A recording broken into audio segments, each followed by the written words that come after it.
Clearly, this is something of a crystal ball gazing exercise and necessarily speculative, but I hope at least some of what I will say will be based in the direction of technology development that we're already seeing. By way of financial disclosures, I have research support from companies who make diagnostic technology. I'll be looking in the domains of visual function testing, imaging, tonometry, and biomarkers, and their applications for glaucoma case finding, formal diagnostics, and monitoring. So far as case finding is concerned,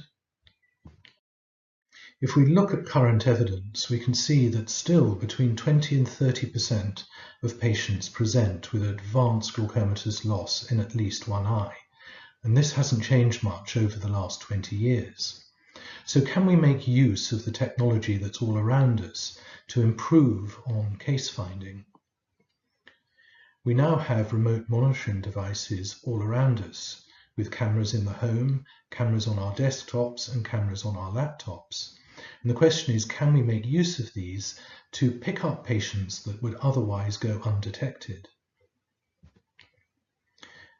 The Crab Lab has looked at this and looked at differences in eye movements in patients with glaucomatous visual field loss compared with healthy controls. And they've been able to identify eye movement differences when viewing natural scenes between these two groups. The next step would be to introduce this to monitoring eye movements for individuals using laptops as part of their daily life, and identify unsuspected glaucoma cases from eye movement differences that are detected. Smartphones with the appropriate adapter are able to image the optic nerve head. Couple this with artificial intelligence, which would identify a neuropathy from the image taken. It's not too difficult to imagine the case where your 8-year-old will go, "Come here, Granny, I'm going to do your glaucoma test," take a picture of the back of the eye and identify previously undetected glaucoma. OCT technology is being miniaturized. This is an example of a binocular device with OCT capability to image the ocular structures and do visual function testing. So we might have the structure and function case-finding technology all in one device. How about diagnostics?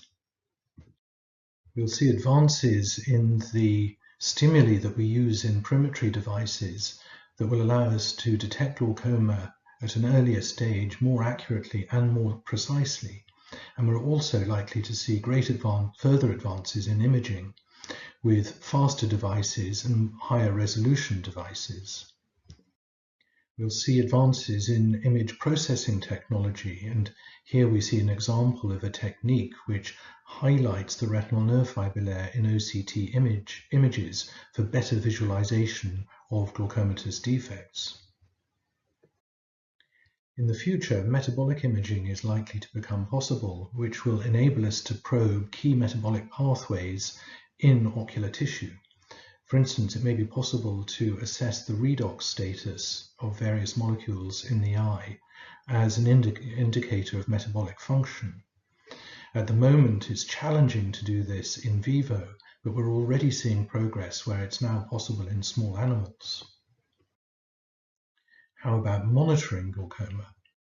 More precise measurement is the key to identifying change over time.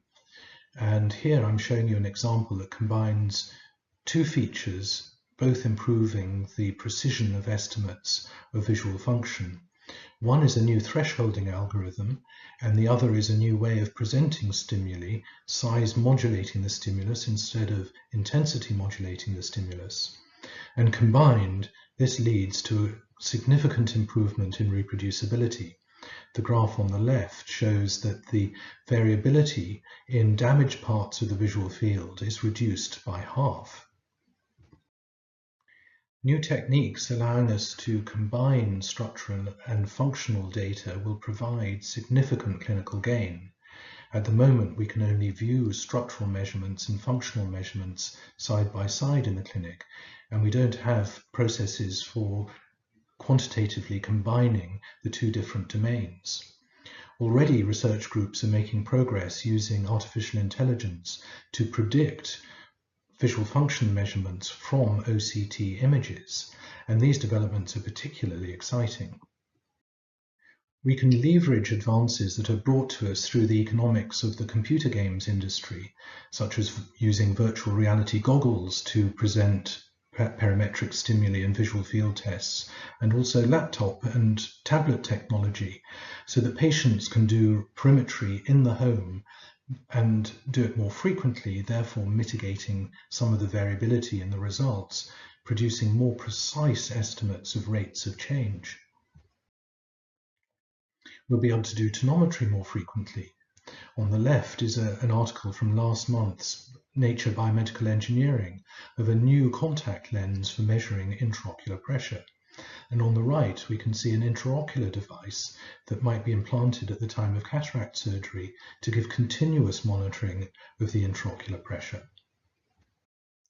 Will we have a blood test for glaucoma?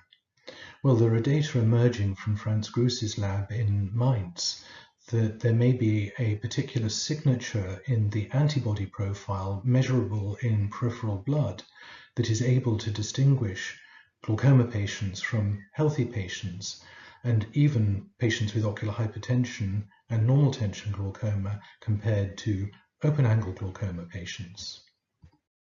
An important direction of research is understanding which patients are more susceptible to progress than others. So we're interested in identifying biomarkers for susceptibility. One of these may be the biomechanics of ocular structures. Already we're seeing tonometry devices which report aspects of corneal biomechanics, and the corneal biomechanics may reflect the biomechanics of other ocular structures, such as the optic nerve head, and the susceptibility of the optic nerve head to intraocular pressure. Another area of research which is showing great potential is looking at mitochondrial function. Several groups have now demonstrated that mitochondrial function is less good in patients with glaucoma. And we've recently reported that nicotinamide dinucleotide, which is measurable in peripheral blood, may be a biomarker worth chasing to identify those patients who are more susceptible. So in summary, the future is exciting. There are advances in miniaturization and mobile technology, advances in perimetry and imaging, and the application of artificial intelligence. And also we're seeing biomarkers which will help us identify the most susceptible patients. Thank you for your attention.